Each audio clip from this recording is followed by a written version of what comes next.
ओम शांति। जय जिनेंद्र। आप सभी का हार्दिक स्वागत है इस अत्यंत महत्वपूर्ण और पवित्र अवसर वचन माला में। पर्युषण का अर्थ ही है अपने अंदर की ओर प्रवृत्त होना।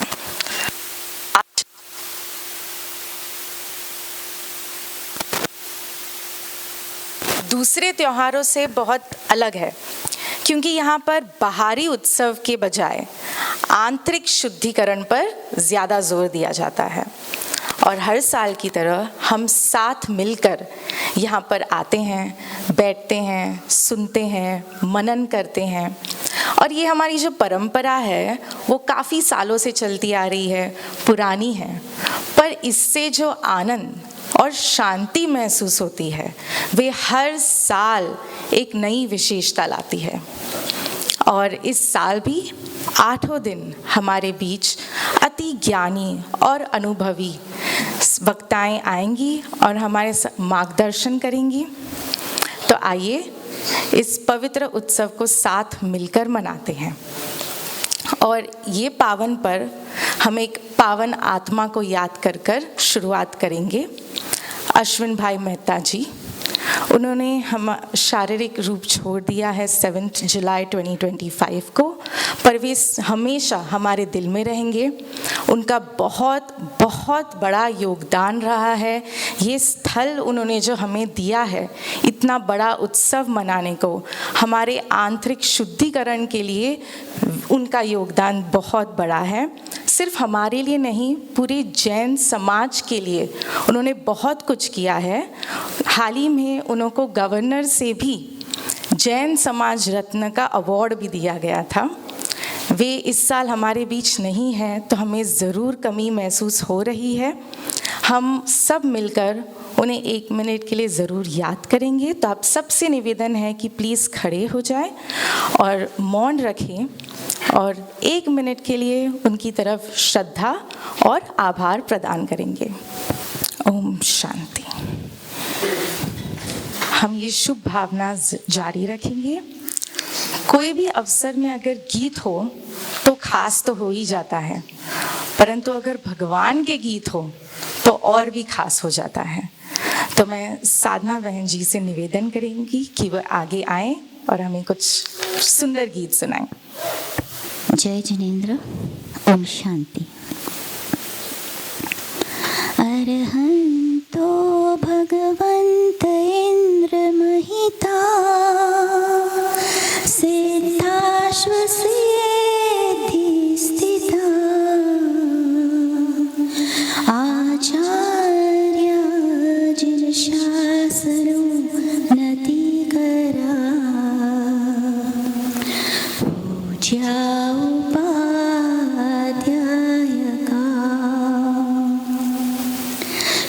सिद्धांत सुपाठ का मुनिवरा रत्नत्रयाराधिका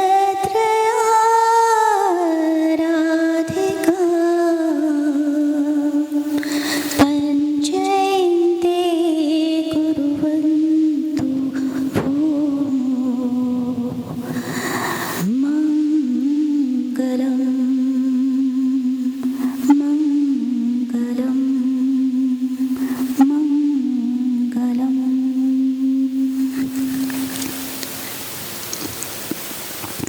खुशी के साथ मनाओ पर्युषण पर्व आया है, पर्युषण पर्व आया है। खुशी के साथ मनाओ पर्युषण पर्व आया है, पर्युषण पर्व आया है। धर्म के रंग में रंग जाओ पर्युषण पर्व आया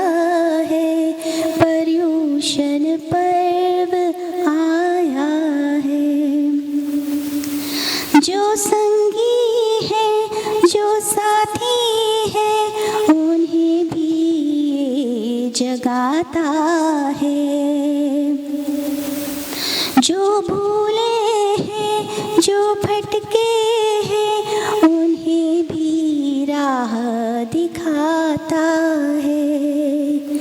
तन मन अपना जगाओ, पर्युषण पर्व आया है, पर्युषण पर्व आया है।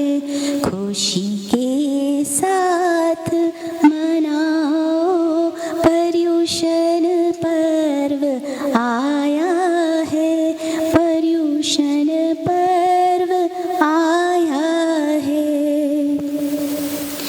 ये जन जन का, ये मन मन का पर्युषण पर्व है प्यारा। जप तप से, ज्ञान ध्यान से जीवन का हो निस्तारा। समय का मर्म पहचानो, पर्युषण पर्व आया है, पर्युषण पर्व आया है। खुशी के साथ मनाओ, पर्युषण पर्व आया है, पर्युषण पर्व आया है। धर्म के रंग में रंग जाओ, पर्युषण पर्व आया है, पर्युषण पर्व आया है।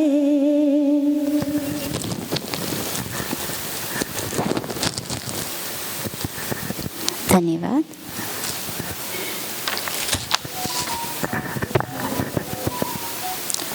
शुभ अवसर के शुभ आरंभ के लिए मैं मांगलिक के लिए शिल्पा राम भैया को निवेदन करती हूँ।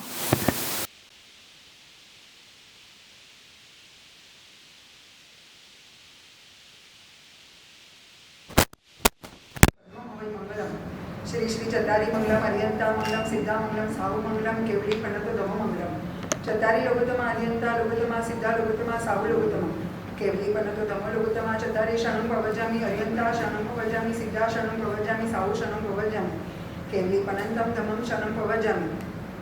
ये चार मंगलिक चार उत्तम चारना शरणा आववे परववे भवभोजो।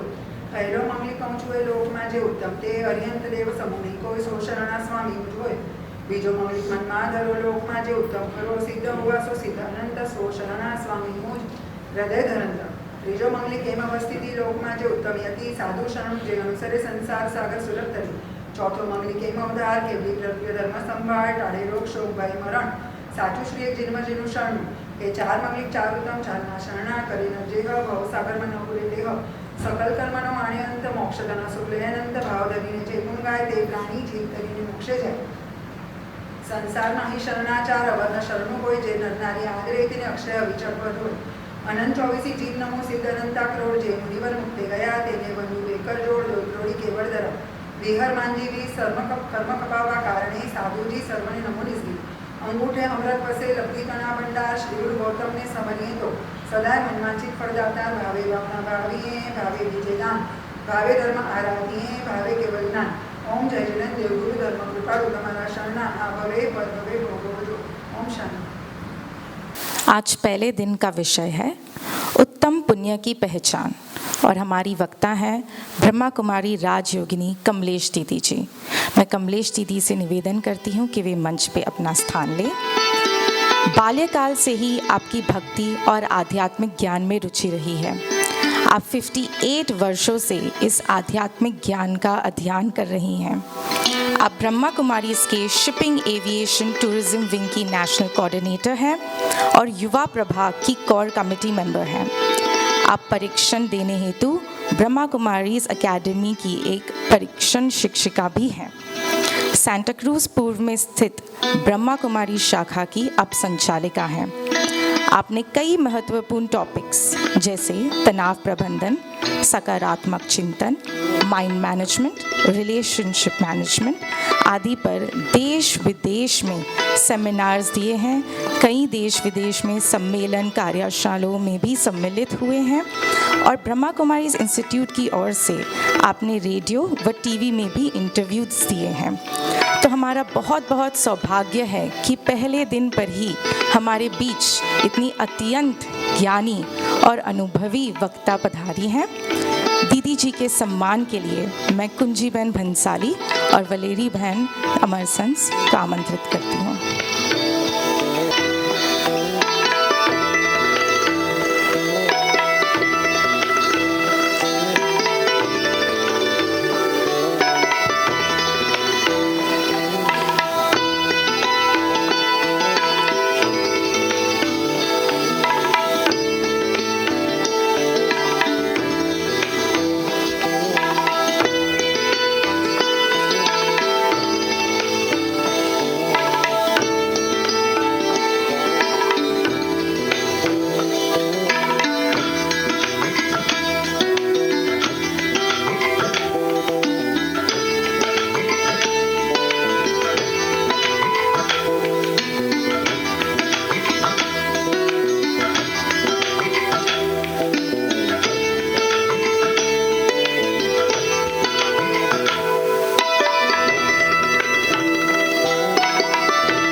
जय जनेन्द्र। ओम शांति।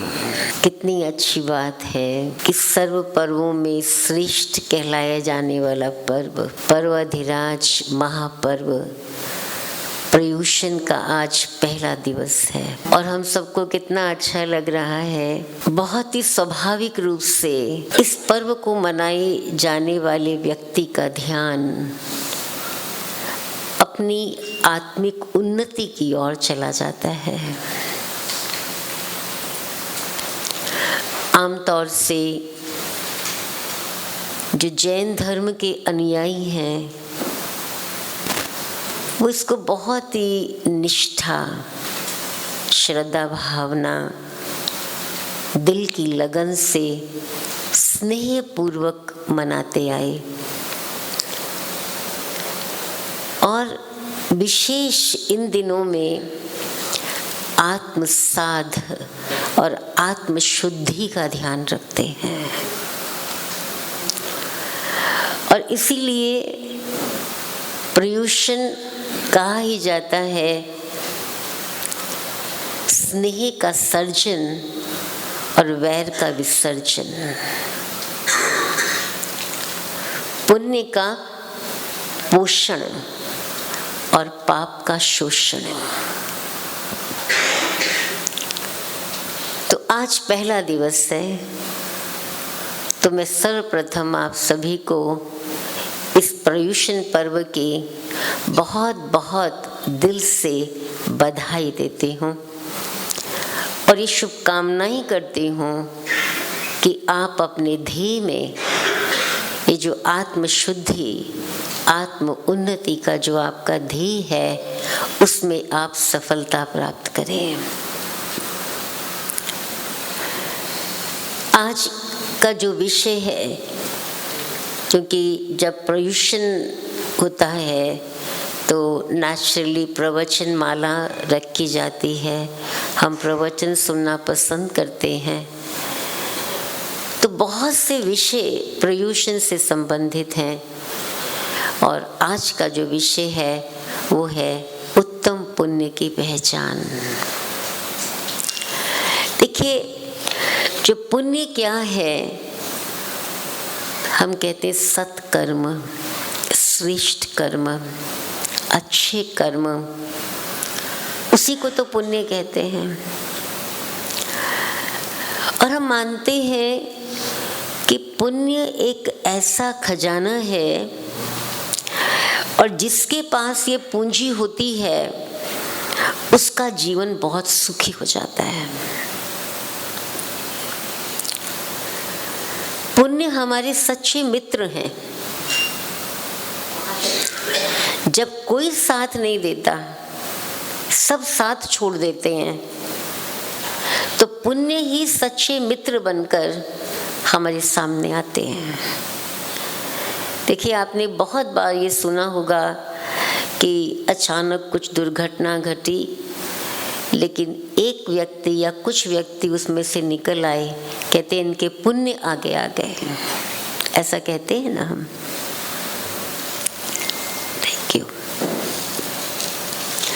तो हम कहने में आता है कि इनके पुण्य जो है वो आगे आ गए। तो ये सच्चे मित्र हैं। मुझे एक छोटी सी बात याद आ रही है। एक बहुत बड़ा धनवान व्यक्ति था, उसके 3 मित्र थे। एक का नाम दौलत राम, दूसरे का नाम मित्रानंद और तीसरे का नाम सत्यकाम। अब अचानक वो जो धनवान व्यक्ति था, उस पर एक केस हो गया और उस केस में उसे एक विटनेस चाहिए था, एक गवाह। तो उसने सोचा मैं अपने मित्रों को कहूँ को मेरे साथ कोर्ट में गवाही देने के लिए चलें मेरे प्रति। तो वो सबसे पहले अपने दोस्त के पास जाता है, दौलत राम के पास, और उसको कहता है कि ऐसे ऐसे मेरे ऊपर केस हुआ है कि तुम मेरे लिए गवाही दोगे। तो कहता है कि मेरे पास तो वक्त ही नहीं है, मैं कहाँ इसमें जाऊँ, मुझे बहुत कार्य करने हैं, तो इसीलिए क्षमा करना, मैं तो नहीं आ सकता हूँ। वो दूसरे के पास जाता है और उसको जाकर अपनी आप बीती सुनाता है और कहता है, तो कहता है मित्र, मैं सचमुच तुम्हारे लिए सोचता हूँ, मेरी तुमसे हमदर्दी है, मुझे बहुत ज़रूरी काम है, मैं तुम्हारे साथ कोर्ट के दरवाजे तक आ सकता हूँ, लेकिन मैं कोर्ट में गवाह बनकर नहीं चल सकता, क्योंकि मुझे बहुत सारी ज़रूरी काम है। तो उसने कहा नहीं, मुझे तो कोर्ट के दरवाजे तक नहीं, मुझे तो कोर्ट में गवाह चाहिए। अब वो सोचता है मैं तीसरे मित्र के पास जाऊं कि नहीं जाऊं। फिर सोचता है उसको भी ट्राई करता हूं और उसके पास जाता है, और वो जो मित्र है वो कहता है क्यों नहीं दोस्त, अगर दोस्त दोस्त के काम नहीं आएगा तो वो फिर किसके काम आएगा। और कहते भी है ना, ए friend in need is a friend Indeed, कहते मित्र वही जो समय पर काम में आए। तो मैं ज़रूर चलूँगा तुम्हारे साथ। तो आज यही है, ये तीनों चीज़ें एक प्रतीकात्मक हैं, सिंबॉलिकल हैं। और वो क्या है, जो दौलत राम यानी धन दौलत संपत्ति जायदाद, उसके बाद दूसरा सत्य, दूसरे मित्रानंद, हमारे फ्रेंड्स, हमारे रिलेटिव्स, जिनके साथ भी हम उठते बैठते हैं, और सत्य काम यानी मेरे श्रेष्ठ कर्म। तो जो हमें कार्य में आते हैं, अल्टीमेटली जो हमें मदद रूप बनते हैं, वो है हमारे अपने किए गए पुण्य कर्म। इसलिए कहते हैं पुण्य कर्मों की पूंजी जो है वो हमें जमा करनी चाहिए। और अगर यूं कहें कि प्रयुषण अर्थात पुण्य की पूंजी, पुण्य की कमाई जमा करने का समय, ठीक है ना, ऐसे ही कहेंगे ना, पुण्य की पूंजी जमा करने का समय है। ये कितनी बड़ी अपॉर्चुनिटी, कितना बड़ा अवसर हमको प्राप्त होता है। और हम जानते हैं भारत देश एक ऐसा देश है जहाँ वैसे भी भारत को पुण्य भूमि माना गया है, और भारत देश ऐसा देश है जहाँ पर दान पुण्य का बहुत महत्व है। हमेशा दान पुण्य को इकट्ठा कहते हैं। वास्तव में देखा जाए, दान कर्म है और पुण्य उसका फल है। तो इट मीन्स दान माना श्रेष्ठ कर्म। तो अगर मुझे पुण्य की पूंजी जमा करनी है तो मुझे वो श्रेष्ठ कर्म करने होंगे। तो जैसे मैं सुना रही थी कि भारत में शुरू से ही दान पुण्य का महत्व रहा। आमतौर से देखिए परिवारों में थोड़ा बहुत दान पुण्य, कोई ना कोई ऐसा मौका आता है घर में, जैसे घर प्रवेश करना है या घर के अंदर कोई बहुत अच्छा मौका अवसर है, कुछ भी ऐसा होता है तो हम क्या करते हैं, कुछ ना कुछ दान पुण्य के लिए निकालते हैं। होता है ना ऐसे। इवन घरों में छोटे बच्चों का हाथ लगवा के दान पुण्य कराते हैं। और ये संस्कार जो है माता पिता शुरू से ही अपने बच्चों में डालना शुरू कर देते हैं। अब सवाल उठता है कि क्या हमें केवल इसी वक्त ही पुण्य की पूंजी जमा करनी है? इन्हीं दिनों में ही हमें श्रेष्ठ कर्म करने हैं, बाकी दिन क्या करेंगे? और हम कहते हैं दान, और दान सबसे श्रेष्ठ कर्म माना गया है। और जैन धर्म तो इस चीज़ के लिए बहुत प्रसिद्ध है। जैसे कहते हैं ना, जहाँ तक मैं जानती हूँ, क्योंकि मैं जैन स्कूल में पढ़ी हूँ, जब हमारी शिक्षा बिल्कुल बिगनिंग में शिक्षा हुई हमारी, तो वो जैन स्कूल में शिक्षा हुई, इसलिए हमें नमोकार मंत्र ये सब आता है। तो मैंने जो सुना है कि जब जैन धर्म के अंदर कोई मंदिर का निर्माण होना होता है, उनका कुछ बनना होता है, और कहा जाता है कि इसके लिए धन चाहिए, तो जैन समाज एक ऐसा समाज है, सबसे जल्दी सबसे ज़्यादा दान का धन जो है जैन धर्म वाले, उसको जो मानने वाले हैं, वो जल्दी से इकट्ठा कर देते हैं। इतनी उनकी दान वृत्ति रहती है। तो एक है धन दान करना, अन्न दान करना, स्वर्ण दान करना, चांदी का दान करना, वस्त्र का दान करना, बहुत सारे दान हैं इस प्रकार से, और मनुष्य करते भी हैं। लेकिन एक सवाल हमारे मन में आता है कि आजकल लोग क्या करते हैं, और भी कई प्रकार से, जैसे बॉम्बे में बहुत सारे रेलवे स्टेशंस हैं, लोकल रेलवे स्टेशंस, वहाँ पर वो बैठने की सीट लगवा देते हैं, कोई दूसरे स्टेशन पर सीट लगा देते हैं, कोई पंखों का दान करते हैं, कोई भूमि का दान करते हैं, ऐसे बहुत से दान हैं। लेकिन इस दान करने से 100% हमारा पुण्य बनता है। विषय है उत्तम पुण्य। मैंने पुण्य तो बनाया, लेकिन क्या ये मेरा उत्तम पुण्य बना? सोचो आप, क्या ये मेरा उत्तम पुण्य बना? क्योंकि आमतौर से क्या होता है कि मन में इच्छा क्या रहती है कि जब हम दान करते हैं तो उसमें हमारा नाम, उसमें नाम लिखा जाता है, यानी एक प्रकार का दिखावा, लोगों को पता चले। किसी ने हॉस्पिटल बनाई, किसी ने पंखे दान किए, तो पता चलना चाहिए कि ये हॉस्पिटल किसने बनवाई। यानी अगर मैंने दान करके उसका वर्णन किया, उसके नाम की इच्छा चाहिए, और उसके रिटर्न में मैंने मान पाना चाहा, तो वो पुण्य की कमाई कितनी जमा हुई? डेफिनेटली मैंने पुण्य कमाया। लेकिन अगर मैंने उसके रिटर्न में, उसके बदले में मैंने नाम या मान कमाना चाहा, कुछ दिखावा करना चाहा, उसका वर्णन किया, तो वो पुण्य की पूंजी रिड्यूस हो जाती है। मुझे इस पर एक और बात याद आती है कि एक सेठ जी थे, और और वो सेठ जी क्या कर रहे थे, वो भोजन कर रहे थे और उन्होंने बरसों से कंदमूल का त्याग किया हुआ था। ये बात मुझे किसी ने सुनाई थी। तो उन्होंने बरसों से कंदमूल का त्याग किया हुआ था।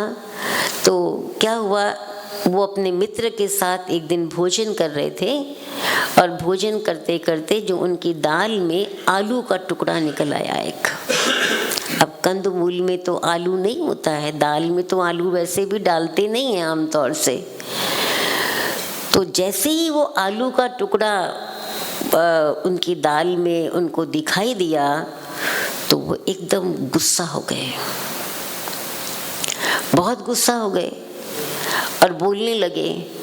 तो उनकी जो पत्नी भी थी वो भी घबराकर पूछने लगी कि क्या हुआ, ये आलू का टुकड़ा ये मेरी दाल में किसने डाला। तो उसका दोस्त जो साथ में बैठा हुआ था सब कुछ देख रहा था। देखते देखते उसने बहुत धीरे से बोला, अगर आलू का टुकड़ा आ गया है तो बाहर निकाल दो उसको, इतना क्रोध करने की क्या जरूरत है। तो भाव कहने का ये है, एक तरफ हमने त्याग करके पुण्य की कमाई की और दूसरी तरफ मैंने क्रोध करके क्या किया, कमाई किया, गंवाया। क्रोध करना क्या कहेंगे, क्योंकि पुण्य के विपरीत आता है पाप कर्म। पुण्य कर्म किसको कहा जाता है, पाप कर्म किसको कहा जाता है, हम बहुत अच्छी तरह से इस बात को जानते हैं, लेकिन फिर भी मैं यहाँ पर दोहराना चाहूँगी कि पुण्य कर्म वो कर्म होते हैं जो सद्भावना से किया जाता है और जो निष्काम भावना से किया जाता है। निष्काम भावना से किया गया पुण्य कर्म वो मेरा उत्तम पुण्य है। तो हम पुण्य तो करते हैं, लेकिन हम पुण्य को पहचाने कि सचमुच हम अपना पुण्य का खाता जमा कर रहे हैं या कुछ ऐसे कर्म अनजाने में हमसे हो जाते हैं जिससे हमारा पुण्य का खाता जितना जमा होना चाहिए उतना जमा नहीं हो पाता है या रिड्यूस होता जाता है, कहीं वो माइनस तो नहीं हो रहा है, ये हमें देखना है। और आध्यात्मिक भाषा में हम पुण्य कर्म किसको कहते हैं, जो आत्मिक स्थिति में स्थित होकर कर्म किया जाए, जो आत्मसाध आत्मशुद्धि के साथ किया जाए, वो है मेरा पुण्य कर्म। और पुण्य के विपरीत पाप कर्म हो जाते हैं। अब पाप कर्म भी कौन से होते हैं, मैं इसमें आपको बहुत सिंपल परिभाषा बताना चाहूंगी। वो कर्म जिनके करने से हमारी मन की शक्तियां नष्ट हो जाती हैं, माना वो पाप कर्म है। अब हम खुद जज बन सकते हैं। और दूसरा हम ये कहते हैं, जो कर्म मनोविकारों के वशीभूत होकर किए जाते हैं वो कर्म हमारे पाप कर्म होते हैं।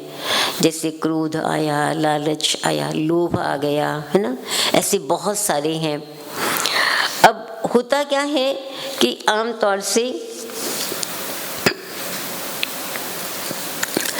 कि हम जो है कभी कभी इन चीज़ों को जानते नहीं है, पहचानते नहीं हैं।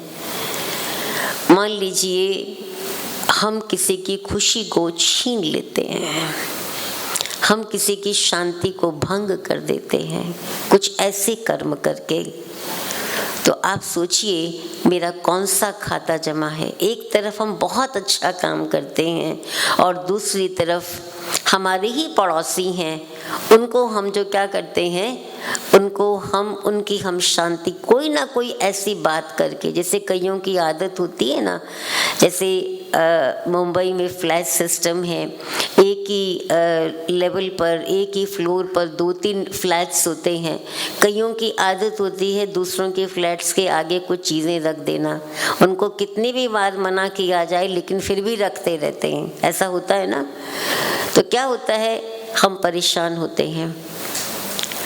और हमारे यहाँ पर एक बहुत अच्छी बात की कही गई है कि पुण्य किसको कहा जाता है। जैसे मैंने आपको बताया, जो सद्भावना से किया गया कर्म है उसमें एक एडिशन है कि यदि कोई आपका विरोधी है और वो कोई ऐसे कार्य करता है जो उचित नहीं है, लेकिन उसके प्रति भी सद्भावना, ये सोचकर कि इस मनुष्य के अंदर सहन करने की शक्ति की कमी है, इस व्यक्ति को सहन शक्ति का या इस व्यक्ति को कोई दूसरी शक्ति का सहयोग की आवश्यकता है, तो मैं अपनी सद्भावनाओं से उसको ये शक्ति प्रदान करूं। यह है पुण्य। यानी जो हमारे विरोधी हैं वो बिल्कुल 100% गलत काम करते हैं, 100% गलत बोलते हैं, लेकिन उसके प्रति भी मेरी सद्भावना, यह है उत्तम से उत्तम पुण्य। तो इसीलिए आज हमें ये संकल्प करना है कि हमें पुण्य कमाना है। और मैं एक और बात आपकी इसकी और गहराई में आपको लेके जाना चाहती हूँ। एक बार एक यंग डॉटर ने अपनी मदर को देखा कि वो अपने पड़ोसियों से जो है बहुत थोड़ा सा नमक मांग रही थी। तो उस जो वो लड़की थी, वो जो डॉटर थी, उसको ये विचार आया, हमारे घर में तो बहुत सारा नमक है, फिर भी मेरी मदर जो है नमक क्यों मांग रही है, ज़रूरत नहीं है।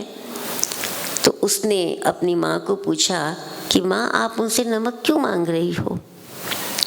तो उसकी माँ ने क्या कहा कि वो बहुत साधारण है, उन्हें बहुत सी चीज़ों की ज़रूरत पड़ती रहती है जिसको वो लेने के लिए हमारे पास आते रहते हैं, और वो हमारे ही पड़ोस में रहते हैं। मैं उनको भारी करना नहीं चाहती, और मैं ये थोड़ा सा नमक उनसे मांग कर उनको ये एहसास दिलाना चाहती हूँ कि हमको भी तुम्हारी ज़रूरत है, ताकि उनको कोई भी चीज़ हमसे लेने में संकोच ना हो। आप सोचिए इस प्रकार की भावना।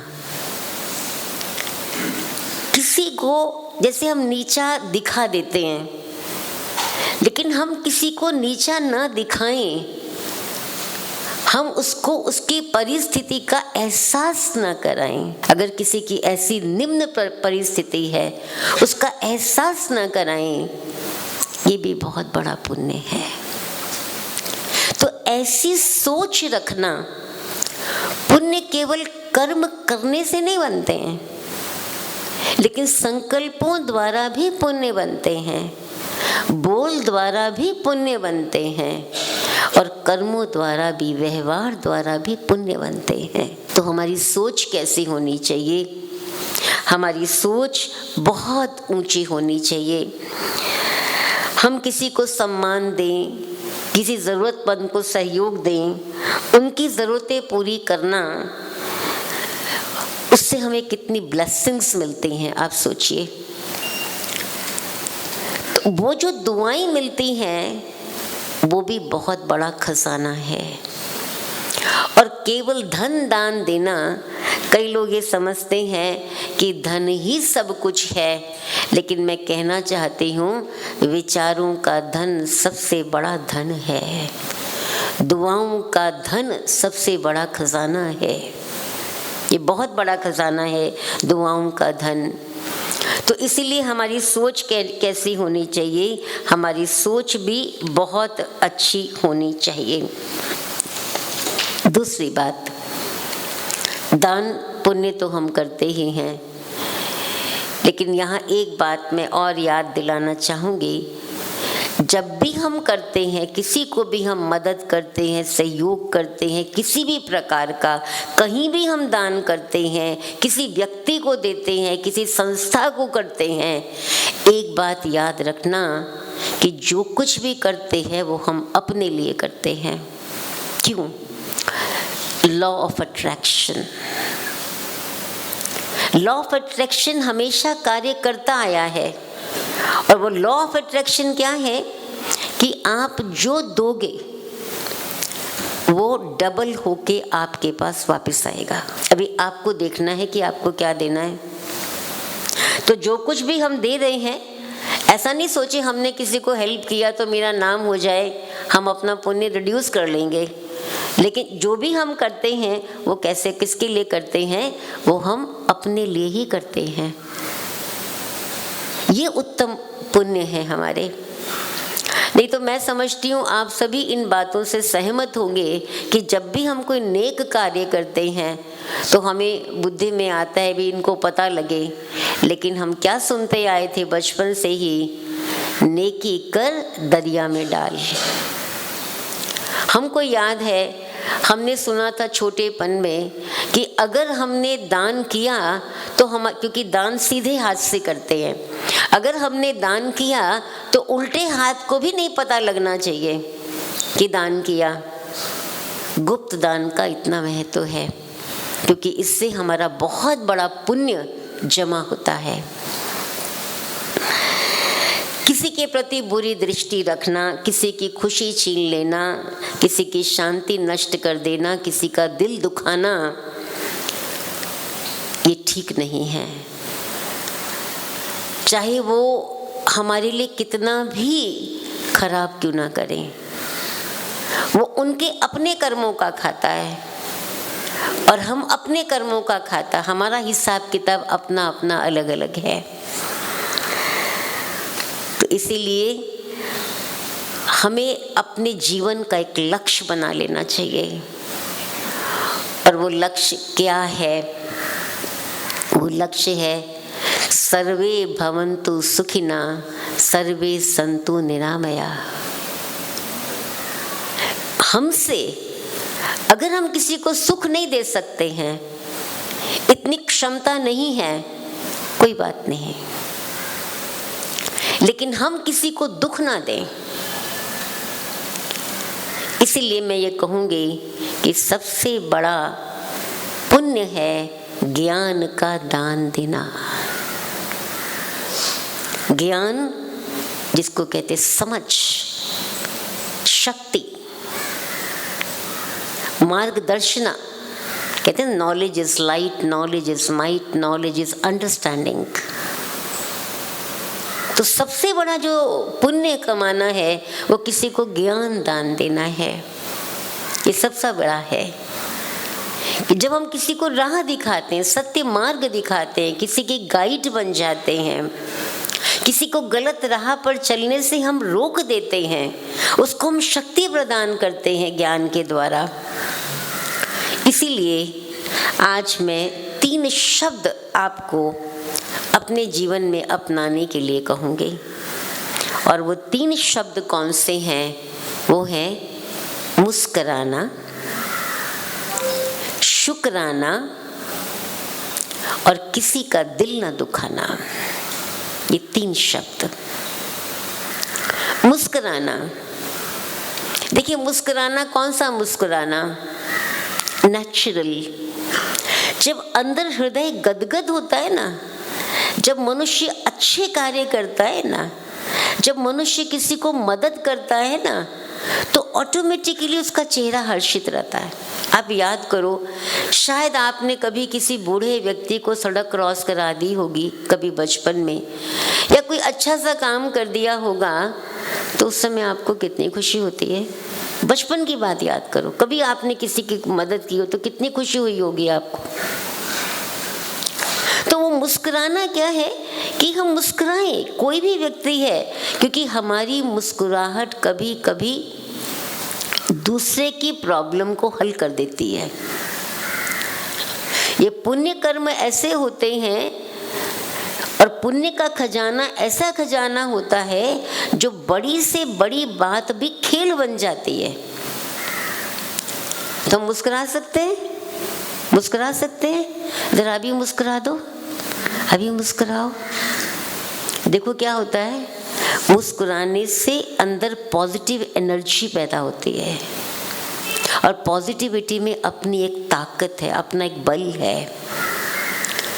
तो हम ज़रूर मुस्कुराएं, मुस्कुराना सीखें। कई तो क्या होता है, बरसों तक इकट्ठे रहते हैं। हमने देखा है ऑफिस में, एक ही ऑफिस में काम करते हैं, इकट्ठे बैठते हैं, साथ टेबल होता है, लेकिन कभी एक दूसरे को आंख से आंख मिला के कभी स्माइल भी नहीं करते हैं। ऐसा होता है कि नहीं होता है? तो हम कम से कम, हम सब ह्यूमन बीइंग्स हैं, और जब हम आत्मा के ज्ञान की बात करते हैं तो हम सब आत्माएं हैं। पर्यूषण माना ही क्या? आत्मसाध करना, वो आत्मा की अंतःकरण की शुद्धि करना। सारी जिंदगी अगर हम दूसरों की कमियों कमजोरियों की अपने सिर पर लेके रखे रहेंगे। मेरे साथ एक व्यक्ति है, वो हमेशा ही मेरे कार्य के अंदर विघ्न बनता रहता है, और मैं हमेशा ये याद रखती हूँ कि ये व्यक्ति जो है मेरे कार्य में विघ्न बनता है। विघ्न तो वो डालता है, लेकिन टेंशन सारा दिन किसको बनी रहती है? उसको या आपको? सिर पे बोझा लेके कौन घूम रहा है, वो या आप? क्यों हम अपने मन में ये सब लेके घूमें? हम सामने वालों की, जब हम मनुष्यों को देखते हैं, जब उनकी हमारे सामने कुछ वीकनेसेस सामने आती हैं, तो हम मुस्कुराना भी भूल जाते हैं। तो एक है मुस्कुराना, हर्षित रहना, और दूसरा क्या है? शुक्राना। शुक्राना मीन्स शुक्रगुजार होना, जिसको इंग्लिश में कहते हैं एटीट्यूड ऑफ ग्रैटिट्यूड। तो हम शुक्रगुजार होते हैं, कोई भी छोटा छोटा कार्य करे, शुक्रगुजार। आप देखिए इस धरती, हम ये प्रकृति, क्या हमें प्रकृति का शुक्रगुजार नहीं होना चाहिए? आज हम प्रकृति को कितना दूषित कर रहे हैं, लेकिन फिर भी प्रकृति हमको खाने को अन्न दे रही है, पीने को जल दे रही है, हमें रहने को हवा दे रही है, श्वास लेने के लिए हवा दे रही है हमें। हमारे ऊपर इतना बड़ा आकाश है, तो क्या हमें इसका शुक्रगुजार नहीं होना चाहिए? ऐसे ही किसी ने भी मेरे लिए कुछ भी किया, थैंकफुल। हमारे यहाँ एक बहुत अच्छी बात कहते हैं, सुनाऊं आपको? और हम लोग कहते हैं ये बात, वो क्या, कैसे शुक्राना? वाह रे मैं। आप कर सकते हैं?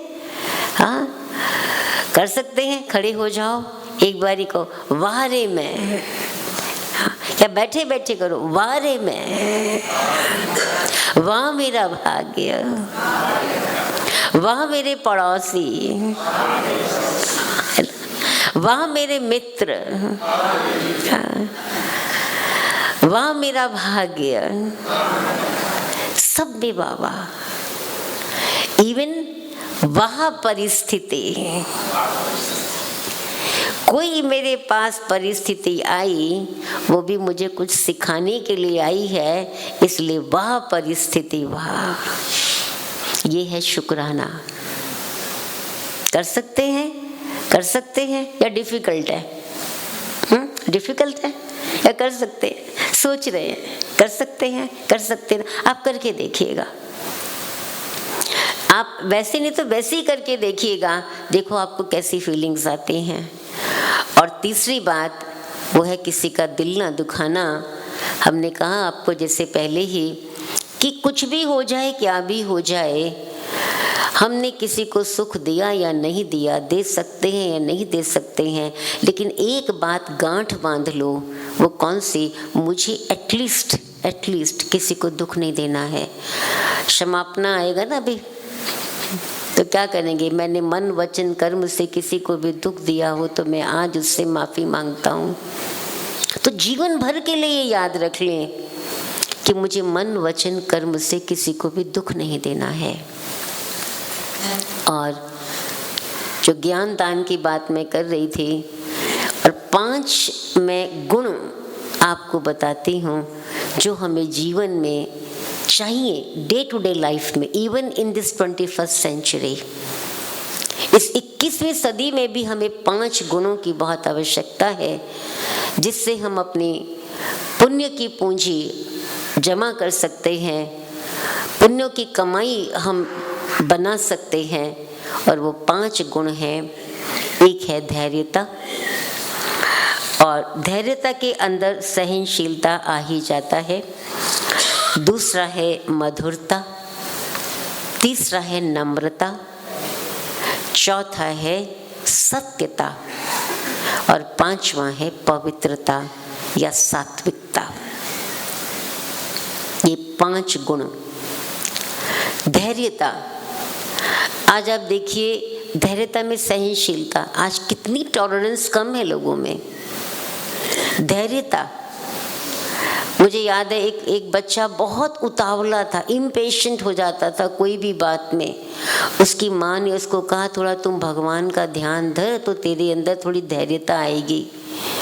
वो एक दिन माँ का कहना बांधकर गया मंदिर में पूजा करने के लिए, और वहाँ जाकर कहता है oh God give me patience, oh God give me patience, but please hurry up. क्योंकि धीरता धीरजता नहीं है ना। आज छोटी सी बात होती है, छोटी सी कोई प्रॉब्लम आती है, हम एकदम से क्या हो जाते हैं, अधीर हो जाते हैं। तो ये धीरजता रखना। दूसरा विनम्रता,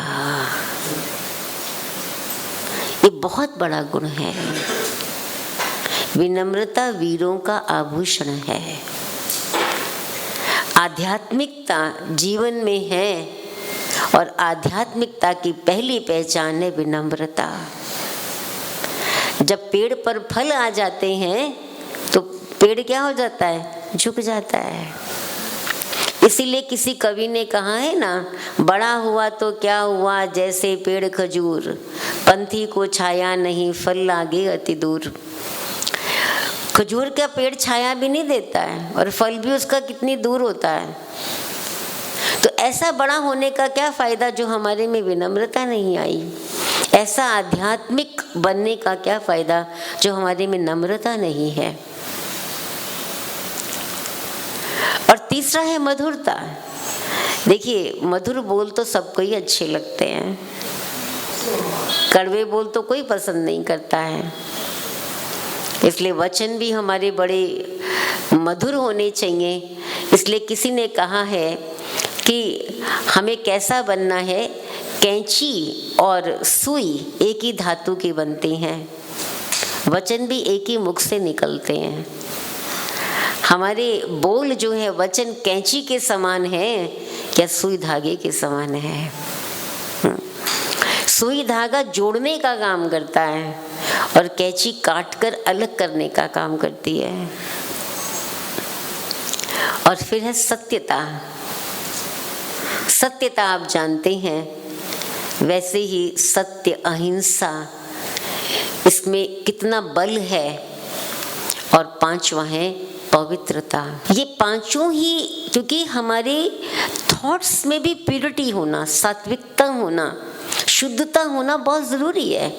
मैंने किसी के लिए बुरा किया नहीं, लेकिन मैंने बुरा सोचा। सोच भी तो वाइब्रेशन के रूप में एटमॉस्फेयर में फैलती है, ठीक है ना। तो इसलिए क्या करना है, इसलिए कि अपनी सोच को श्रेष्ठ बनाना है। सोच का शुद्धिकरण चाहिए। जब सोच शुद्ध होगी तो ऑटोमेटिकली बोल हमारे मीठे होंगे और कर्म और व्यवहार हमारा कुशल होगा। तो इसीलिए आत्मशुद्धि के लिए, आत्म साधना के लिए हमें क्या करना है, हे मानव तू स्वयं को पहचान कि तू कौन है। तुम इन सब गुणों से भरपूर है। ये गुण तेरे में समाये हुए हैं, लेकिन केवल थोड़ा सा उसके ऊपर पर्दा आ गया है और उस पर्दे को हटाने की आवश्यकता है। जब हम अपने अंदर जाकर वो आत्म साधना करते हैं, क्योंकि मैं आत्मा कौन हूँ? मुझ आत्मा में शांति है, मुझ में ज्ञान है, ज्ञान का प्रकाश है, मुझ आत्मा में आनंद है, मुझ आत्मा में शक्ति है। केवल उसको इमर्ज करने की जरूरत है। और वो कैसे होती है? मनन, चिंतन, ध्यान लगाने से, जिसको दूसरी भाषा में हम लोग आजकल मेडिटेशन या योग भी कहते हैं। तो आइए आज के दिन हम ये संकल्प लें कि हम क्या करेंगे। हमें क्या करना है? आज हम ये संकल्प लेंगे कि हम अपने दैनिक कार्यों में भी, छोटी छोटे कार्यों में भी हम अपने पुण्य की पूंजी को जमा करते रहेंगे। देखो, पूंजी जमा करना तो अच्छा लगता है ना, किसी के पास धन आता रहे, फ्लो होता ही रहे तो अच्छा लगता है ना। धन तो आना अच्छा लगता है, कौन उसको कहेगा कि मेरे को धन नहीं चाहिए? धन आए तो अच्छा ही होता है ना। तो क्यों नहीं हम पुण्य की पूंजी जमा करें, वो आती रहे हमारे पास। इसलिए वो जो 3 शब्द मैंने आपको कहा ना, उनको अपने जीवन में अपना लीजिए। और इनको अपनाना, इन गुणों को धारण करना, माना ये आत्मसाध करना ही है।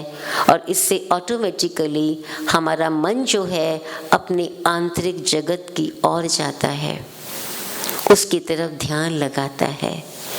तो आइए हम उस आत्म साधना की ओर चलते हैं। हम ये आत्म साधना स्वयं को आत्मा समझते हुए करते हैं।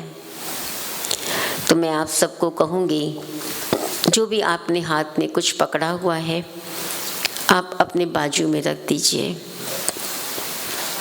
और एकदम रिलैक्स होकर बैठ जाइए। आराम से अपनी कुर्सियों पर बैठ जाइए। आप जिस मुद्रा में बैठना चाहें, अपने हाथ घुटनों पर रख दें, अपने हाथ ऐसे फोल्ड करके बैठें, लेकिन सीधे होके बैठेंगे और बहुत अपने आप को रिलैक्स्ड फील करें, तन से भी और मन से भी। साधना से बहुत प्राप्तियां होती हैं। साधना हमें सत्य मार्ग की ओर ले जाती है। साधना सद्गुणों का विकास करती है। साधना करने वाली है आत्मा, जो इस पंच महाभूतों, पंच तत्वों से बने हुए शरीर में मस्तक के मध्य भ्रिकुटी में वास करती है।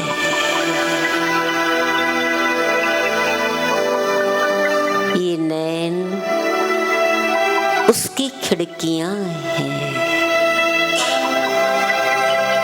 जिसके द्वारा आत्मा देख रही है। ये कर्मेंद्रियां ये साधन है, जिनके द्वारा आत्मा कर्म में आती है।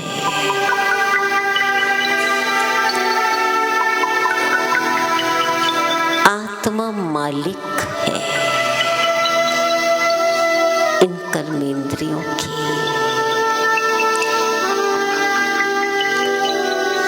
ये शरीर साधन है, आत्मा साधक है।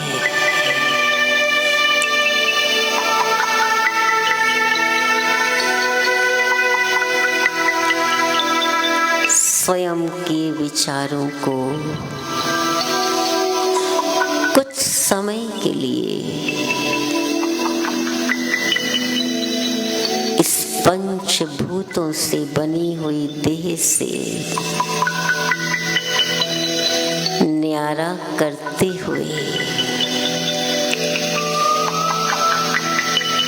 स्वयं को आत्मा समझे।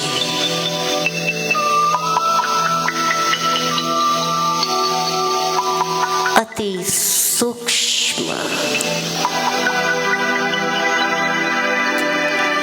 अणु से भी सूक्ष्म मैं आत्मा,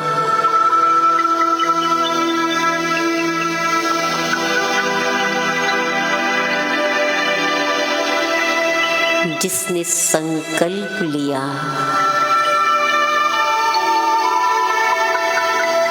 कि मुझे सदैव ही श्रेष्ठ कर्म कर, सत्य कर्म करके उत्तम पुण्य जमा करना है।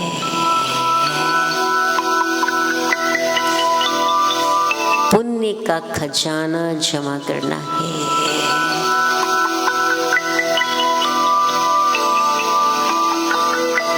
मैं आत्मा सत चित आनंद स्वरूप हूँ, शांत स्वरूप हूँ।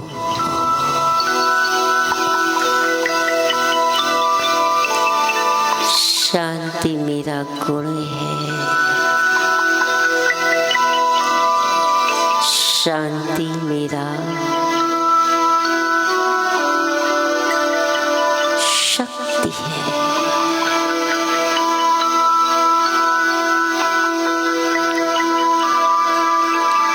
मैं आज से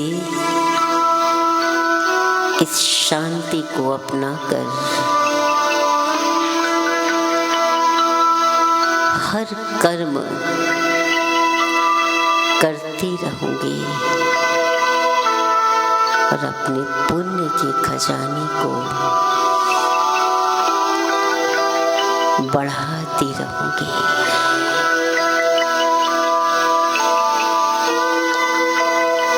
निराकार परमात्मा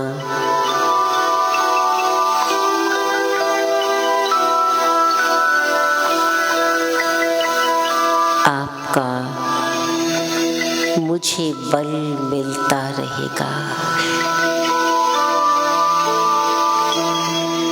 मैं आपकी आराधना, उपासना, अर्चना करती रहूंगी। ओम शांति शांति शांति। धन्यवाद दीदी जी, आपके ज्ञान भरी वाणी, उत्साह और आध्यात्मिकता से आपने हमारे पर्युषण पर्व की शुरुआत को एकदम सार्थक बना दिया। और शुरुआत को और भी सार्थक बनाने के लिए हमारे साथ दर्शना बहन आज आई हैं, तो हमें बहुत बहुत खुशी हुई है। दर्शना बहन का सम्मान करने के लिए मैं रुक्मिणी बहन को आमंत्रित करती हूँ।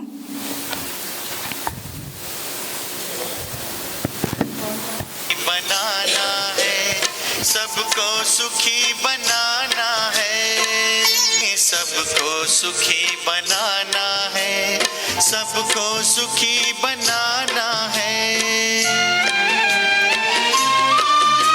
सबको सुखी बनाना है, अपनी संस्कृति लाना है। आज की प्रभावना दामजी भाई एंकर, अतुल भाई, संजय भाई और उनके पूरी परिवार की ओर से है। आपसे निवेदन है कि आप आगे आके अपने हस्त कमल से सबको प्रभावना दें। आप सभी से निवेदन है आप आगे की ओर से प्रभावना लेते हुए जाएंगे। कल का हमारा विषय है पवित्रता में परमात्मा और हमारी वक्ता होंगी ब्रह्मा कुमारी वंदना दीदी जी। कल फिर से मिलेंगे। ओम शांति, जय जिनेंद्र।